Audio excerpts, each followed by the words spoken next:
I am Kendra, an independent woman who just found out my father secretly sold my late mother's expensive apartment. He took the entire $2,500,000 from that property sale to fund a fake business venture for his young fiancée. They quickly lost every single penny to a massive financial scam within a matter of weeks. Exactly 1 month later, my father stood at my front door holding worn luggage beside his new partner, while shamelessly demanding a place to stay. The sheer audacity of his request shattered whatever respect I still held for the man who ruthlessly destroyed our family legacy. I stared directly into his eyes without showing any hesitation before giving him my final answer. Never. His face twisted with absolute rage before his heavy hand struck my cheek with a terrifying force. "You ungrateful child, I am staying here," he screamed, while violently trying to push his way inside the hallway. I slammed the heavy wooden door shut while holding my burning face, finally realizing that blood ties meant absolutely nothing anymore. That exact moment sparked my immediate decision to contact a ruthless attorney to start a legal war that would make them pay for their crimes. If you have ever been deeply betrayed by someone who shared your own blood, please hit the like button to support this video. Make sure to subscribe to the Revenge Mode channel to follow this entire journey of securing absolute justice. Please share your thoughts in the comments below about whether you would ever open the door for those who stole your life. I live a quiet, solitary life inside a modern apartment located in Raleigh, North Carolina, while dedicating my entire existence to advancing my demanding professional career. This specific property holds immense sentimental value because it represents the only tangible legacy left behind by my late mother before her tragic passing. Protecting this beautiful sanctuary remained my absolute priority, since it carried every precious memory we shared together during my formative childhood years. My father, Jeffrey, who recently turned 60 years old, unexpectedly showed up at my front door one early morning, alongside my older brother, Derek. Their sudden visit surprised me greatly because we rarely gathered together outside of major seasonal holidays without making formal prior arrangements beforehand. Both of them carried exceptionally warm smiles while greeting me with an unusual level of affection that immediately lowered any natural defenses I might have held. Jeffrey held a thick manila folder tucked carefully under his right arm, while suggesting we sit down at the kitchen island to discuss some routine family paperwork. He placed the heavy stack of documents onto the granite countertop, while gently explaining that these papers were simply standard tax adjustments required for the current fiscal period. He claimed the family trust needed immediate updating to fully comply with recent legislative changes in North Carolina state laws regarding inherited residential properties. He spoke with a deeply reassuring tone while flipping through the thick pages to show me various highlighted sections requiring my immediate legal authorization. "You just need to authorize these few pages so we can effectively protect our family assets from facing heavy taxation penalties," Jeffrey explained while pointing steadily at the bottom signature line. I leaned forward to glance at the dense legal jargon filling the pages without feeling any strong urge to read the complicated fine print. Trusting my own flesh and blood felt entirely natural because they were the only immediate family members I had left in this vast world. Derek immediately chimed into the conversation by using intense emotional pressure to rush my decision-making process during this highly critical moment. He kept checking his expensive wristwatch while letting out exaggerated sighs to demonstrate how much of a massive rush he was currently experiencing today. "Please just sign the marked sections quickly because I have a crucial client meeting back at the company within the next hour," Derek urged with a tone mixing brotherly affection with extreme professional urgency. He masterfully played on my innate desire to keep the peace by reminding me how much our father had generously handled all complex estate matters since our mother departed. He insisted that holding up this administrative process would only cause unnecessary stress for our aging father, who was simply trying to protect our financial future. I felt a strong surge of familial duty washing over me while picking up the black ink pen resting right beside the open legal folder. My complete faith in their pure intentions guided my hand as I quickly scribbled my full name across multiple designated signature lines without asking any further probing questions. I never suspected for a single fraction of a second that Jeffrey had meticulously orchestrated a complex criminal scheme to rob me of my rightful inheritance. While I turned my back to grab 3 cups of freshly brewed coffee from the kitchen counter, a swift, deceptive movement occurred right behind me at the table. Jeffrey expertly slipped a completely different legal document into the authorized stack, while quickly removing the original routine tax form I had just signed moments ago. He silently swapped the harmless financial paperwork with a fraudulent property transfer deed, specifically designed to completely strip away my legal ownership rights permanently. He made sure the new page perfectly aligned with the rest of the thick packet so nothing would look suspicious when he closed the folder. They quickly gathered the maliciously modified stack of papers into the brown manila envelope before drinking their coffee in a highly hurried manner to execute their final exit strategy. They walked out of my peaceful apartment, leaving me completely oblivious to the devastating financial betrayal that had just transpired right inside my own kitchen space.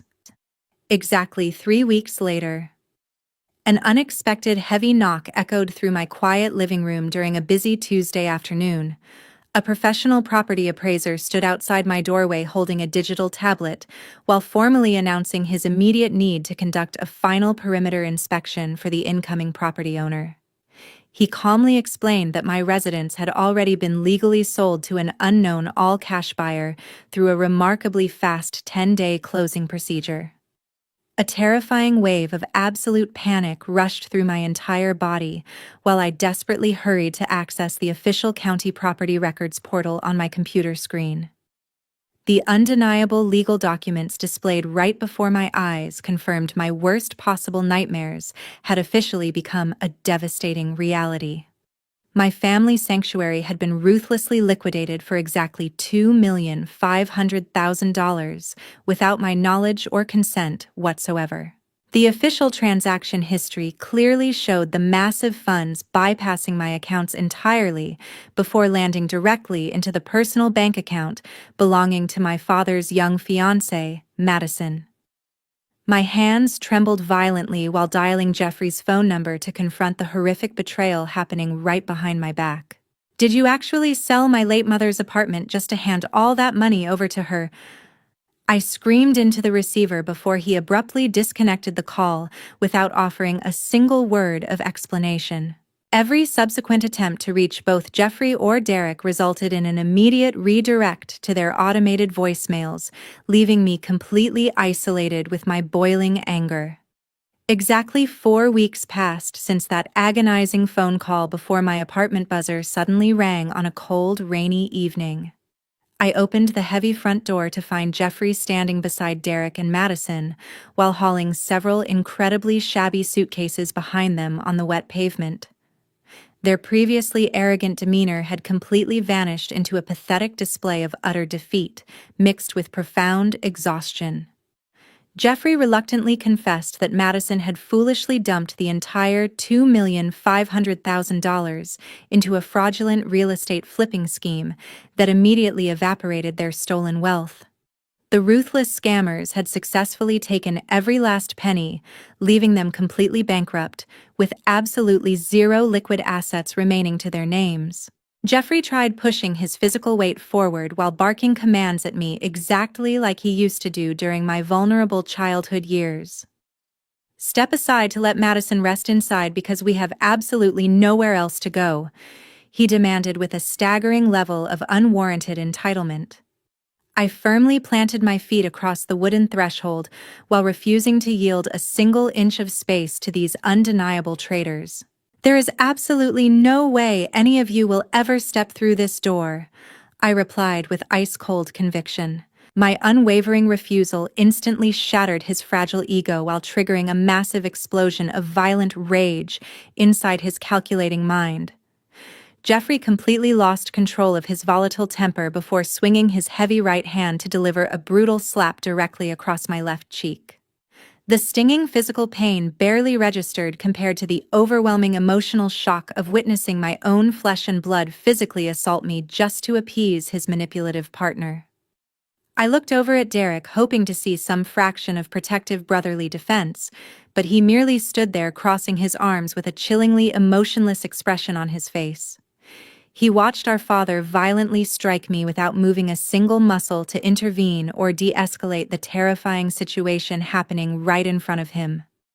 I slowly raised my shaking hand to touch my burning skin while locking eyes with the three deceptive people who successfully destroyed our entire family bond forever. I stepped backward inside my secure hallway before grabbing the heavy brass door handle to slam the barrier shut and permanently lock them out of my existence completely.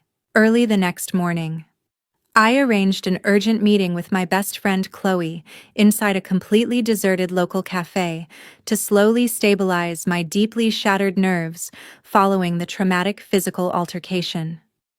Chloe firmly gripped my trembling hands across the small wooden table while providing essential emotional support to help me process the horrific familial betrayal occurring just hours prior. She fiercely encouraged me to gather my remaining inner strength before I promptly departed to organize all my copied property records into a secure leather briefcase. I drove directly toward the bustling downtown business district to officially secure professional representation for the impending legal warfare against my own treacherous relatives. I walked straight into the imposing corporate building to meet my lawyer Sterling, who immediately accepted the complex case file with intense professional focus. Sterling meticulously spread the copied legal documents across his massive mahogany desk to conduct a highly thorough forensic analysis of the fraudulent real estate transaction. He spent several quiet minutes cross-referencing the specific paragraph alignments against standard state templates before a distinct look of absolute certainty finally settled upon his sharp facial features. He carefully slid the third page forward to highlight a nearly invisible discrepancy located right near the official notary stamp at the bottom corner of the contract. Your signature is entirely genuine, but the fundamental structure of the document has been blatantly altered after execution, Sterling announced while pointing his silver pen at the suspicious margin. My attorney expertly outlined how Jeffrey had maliciously inserted the vital property transfer clause long after I had physically authorized what I believed was the original tax paperwork. Sterling clarified that intentionally swapping those critical pages post-execution instantly transformed a simple domestic dispute into an undeniable case of severe federal document fraud. He emphasized that the perpetrators left behind an undeniable paper trail that would eventually secure their ultimate downfall within a formal court of law. This is not merely some administrative oversight because this is clearly premeditated financial fraud, Sterling declared while firmly tapping the forged paper to emphasize his crucial legal point. Sterling immediately shifted his intense focus toward constructing a ruthless counteroffensive strategy specifically designed to completely dismantle their deceptive criminal operation from the inside out. He explicitly instructed me to maintain absolute radio silence regarding our impending legal retaliation against Jeffrey, along with his equally guilty accomplices, Derek and Madison. My lawyer stressed the immense tactical importance of projecting an image of total defeat, so the arrogant perpetrators would naturally lower their defensive guard over the coming weeks. He desperately wanted them to falsely believe I completely lacked the financial resources or emotional courage to challenge their deceitful actions through the official judicial system. Sterling slowly opened his locked desk drawer to retrieve a highly specialized micro-audio recording device, which he expertly pinned deep inside the inner lining of my winter jacket. He strictly commanded me to keep the hidden microphone actively recording during any potential future physical encounters with my estranged family members, regardless of the specific location. Our primary objective centered completely on capturing an accidental verbal confession directly from Madison while she felt falsely empowered by her temporary illusion of victory. Sterling confidently assured me that a clear audio recording of her arrogant boasting would provide the exact irrefutable evidence needed to guarantee multiple criminal convictions. I left the towering law office feeling a newly forged sense of relentless determination rushing through my veins while preparing to execute our master plan. Exactly 5 days later, the basement parking garage of my corporate building felt unusually isolated when Madison suddenly emerged from behind a massive concrete pillar to intentionally block my direct path toward my vehicle. She carried a highly toxic aura of sheer arrogance while crossing her arms aggressively to successfully trap me against the driver's side door before I could even grab my keys. Her primary intention centered entirely on executing a ruthless extortion attempt, specifically designed to permanently secure my absolute silence regarding the massive property theft involving my late mother. "What are you going to sue me with? The signature on the papers is your own?"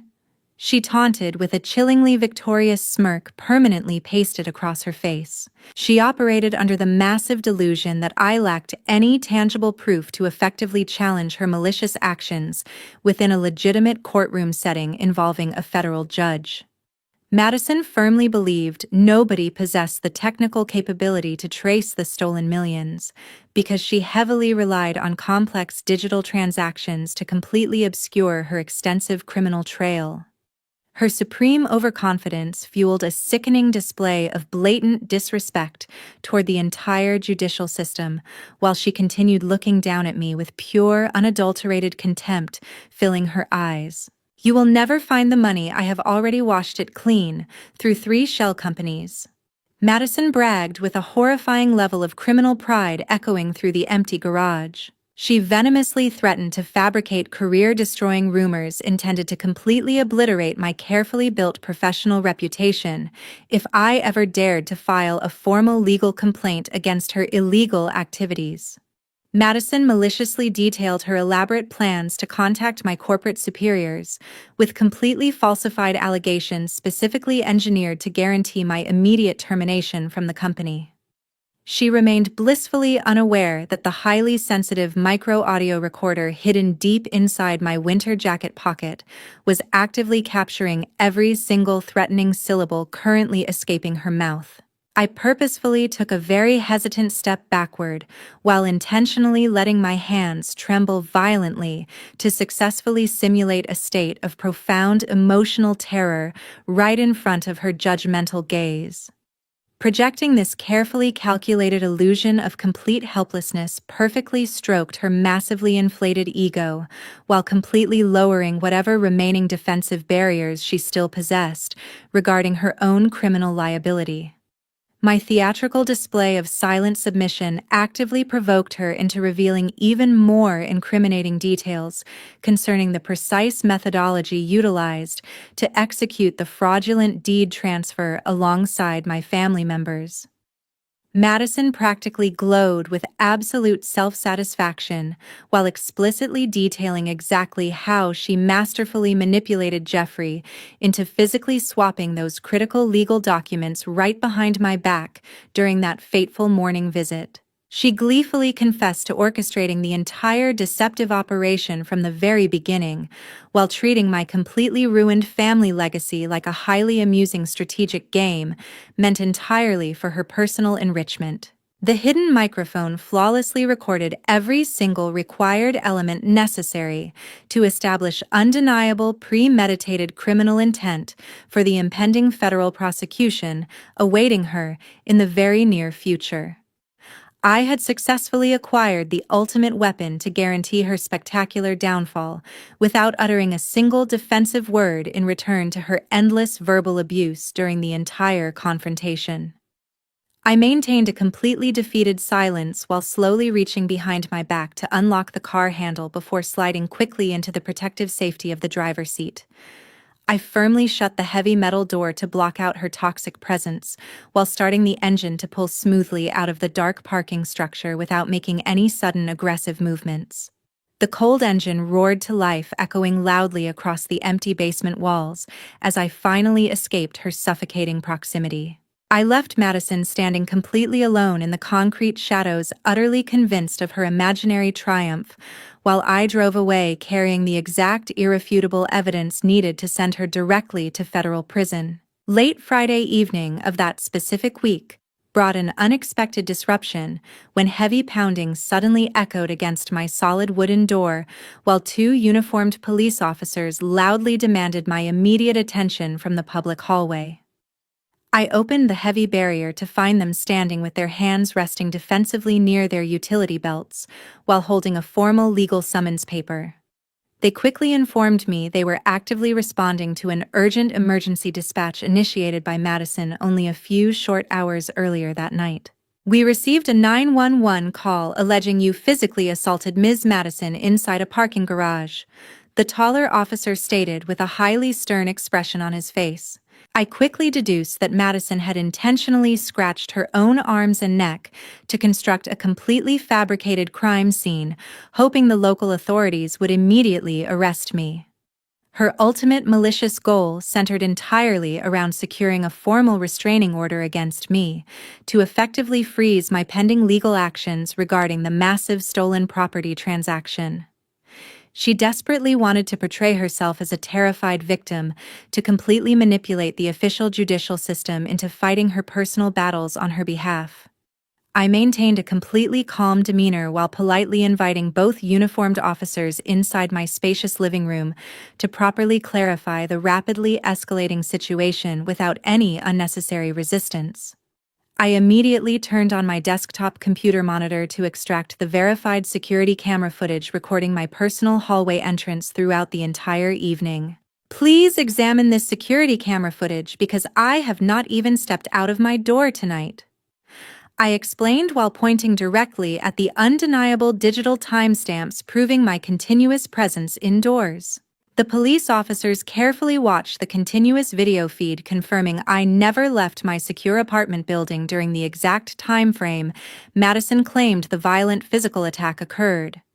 Their professional skepticism began wavering upon witnessing the undeniable digital proof, directly contradicting the severe physical assault accusations officially filed against me at the precinct. I then retrieved the specialized micro-audio device provided by Sterling to expose the true malicious nature of my deceptive accuser once and for all. I confidently pressed the playback button to let them hear the crystal-clear audio recording, capturing Madison executing her ruthless extortion attempt against me.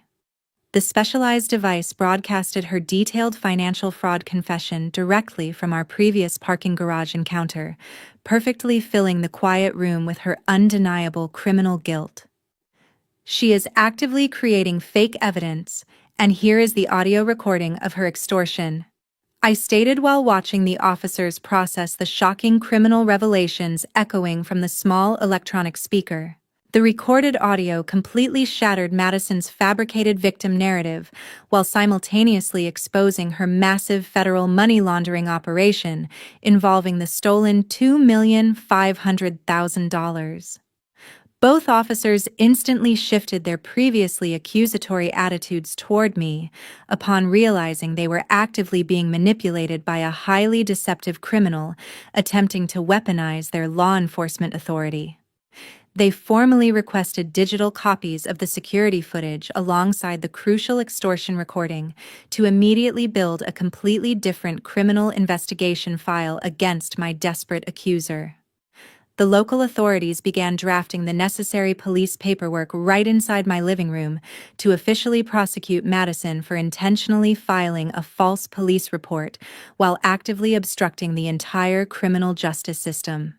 They firmly assured me her pathetic attempt to orchestrate a false arrest would severely compound the massive incoming federal charges currently awaiting her in the very near future. The officers sincerely thanked me for my profound cooperation before carefully collecting the digital evidence and exiting my apartment to officially initiate the swift legal retaliation against the deceptive woman. Exactly 2 months later, inside the formal federal courtroom environment, my attorney Sterling stood confidently before the presiding judge to deliver his masterful opening statement. He meticulously presented the extensive fraudulent document file, while expertly highlighting the exact page replacement strategy utilized during that fateful morning visit to steal my rightful inheritance. Sterling systematically broke down the complex financial wire transfers, demonstrating exactly how the stolen $2,500,000 moved through various shell companies. He then proceeded to play the highly damning parking garage audio recording, specifically proving Madison was the primary mastermind orchestrating the ruthless extortion attempt against me. The crystal-clear audio echoed across the silent room, leaving absolutely zero room for any alternative interpretations regarding her undeniable, premeditated criminal intent. The overwhelming weight of the prosecution case pressed heavily upon the defendants, who sat completely paralyzed at their designated legal tables. Facing this massive mountain of irrefutable digital evidence alongside the terrifying prospect of serving a lengthy federal prison sentence caused Madison to experience a complete psychological collapse right at the witness stand. She realized her arrogant superiority complex offered zero protection against the severe legal consequences awaiting her fraudulent actions involving the stolen real estate capital. She desperately wanted to secure a favorable plea deal to significantly reduce her impending punishment, so she immediately decided to betray her former co-conspirators without showing any hesitation whatsoever. I did not do this alone. Jeffrey and Derek forced me to change that document page. She sobbed hysterically while pointing her trembling finger directly at my father across the crowded room. Her sudden shocking betrayal completely shifted the entire dynamic of the criminal trial by directly implicating the very men who had foolishly funded her lavish lifestyle. This unexpected accusation triggered an explosive reaction from the defense table, where my estranged relatives were currently seated alongside their visibly frustrated legal counsel. "What crazy nonsense are you talking about? You are the one who instigated us to take the money," Jeffrey yelled furiously while jumping out of his wooden chair with his face turning completely red. Derek immediately joined the escalating shouting match, causing the two panicked men to viciously turn against Madison right in the middle of the formal judicial proceeding. Their chaotic public arguing created a truly pathetic scene of mutual destruction that completely obliterated whatever remaining legal defense their highly expensive attorney had meticulously prepared for this specific hearing. They loudly revealed even more incriminating details regarding their shared financial conspiracy, while desperately attempting to shift the ultimate blame onto each other to avoid maximum sentencing. The courtroom deputies had to physically approach the defense table to prevent a physical altercation from breaking out between the former criminal allies. The presiding judge forcefully struck his heavy wooden gavel against the sounding block while demanding immediate silence from the completely out-of-control defendants. "Order the court will consider the testimony of all parties," the judge boomed with absolute ultimate authority to finally regain control over the highly chaotic room. Following the necessary restoration of proper courtroom decorum, the judge officially evaluated the insurmountable evidence, proving the property transfer was entirely based on deceptive manipulation tactics. He officially declared the completely fraudulent real estate transaction entirely nullified under federal law due to the severe deceptive circumstances surrounding the manipulated signature pages. The judge formally ordered the immediate return of the stolen apartment property rights directly back into my legal ownership while permanently invalidating the forged quitclaim deed entirely. Watching the official judicial system systematically dismantle their elaborate criminal empire provided me with a profound sense of ultimate vindication after enduring months of agonizing uncertainty. Immediately following the heavy judicial gavel striking the solid block, the federal court finalized the severe criminal sentencing procedures for every guilty party involved. Madison received a substantial multi-year term inside a maximum security federal penitentiary facility for executing the massive wire fraud scheme, alongside intentionally providing completely false statements to local law enforcement personnel. The stern federal judge showed absolutely zero leniency toward her highly manipulative behavior, while formally remanding her directly into federal custody right there inside the crowded courtroom. Regarding Jeffrey alongside Derek, the judge imposed a devastating level of civil liability, holding them entirely accountable for all required financial restitution. The court compelled both men to fully compensate my extensive attorney fees, alongside replacing the stolen capital which drained their existing banking accounts without hesitation. This severe financial penalty forced them into immediate total bankruptcy, while simultaneously stripping away their remaining personal assets to satisfy the massive legal debt. Facing the terrifying reality of permanent bankruptcy, combined with their imminent sudden homelessness, caused massive panic to finally consume their previously arrogant mentalities. Jeffrey, alongside Derek, frantically chased me out into the bright marble corridor, right after the armed bailiffs officially dismissed the remaining courtroom attendees. Both men pathetically collapsed toward their knees upon the hard floor, while sobbing uncontrollably to desperately beg for one final opportunity to somehow make amends. They pleaded for basic physical shelter inside the very same apartment they had maliciously stolen from me just a few agonizing months prior. I stared downward at the two individuals who formerly represented my immediate family, using an expression radiating absolute emotional frost. I refused to offer them a single syllable of unearned comfort or false hope, while silently watching their pathetic public display of belated remorse. I decisively turned my back against their endless wailing before walking confidently forward down the long corridor without ever looking over my shoulder a single time.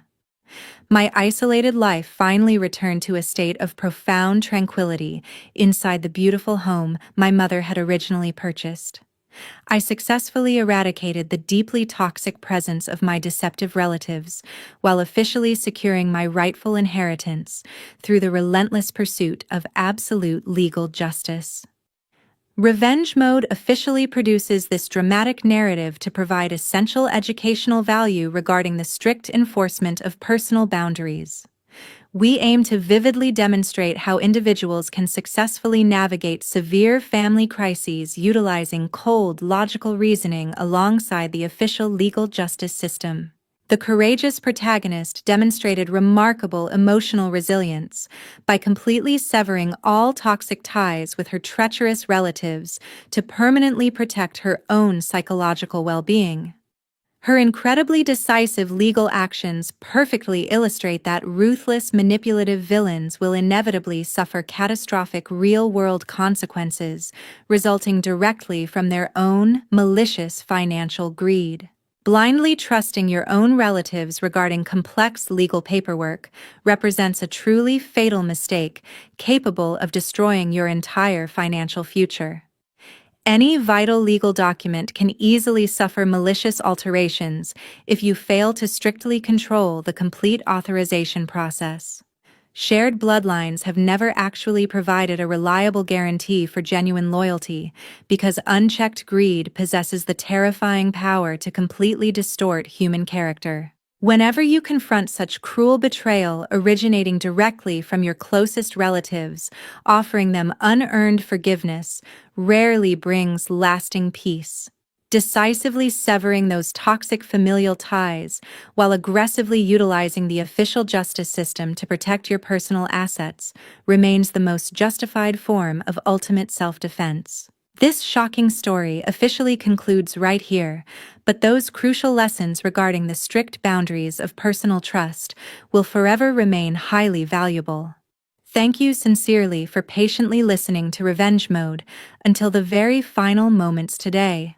How would you handle this exact situation if your own father committed such devastating betrayal? Please share your specific thoughts in the comments section below.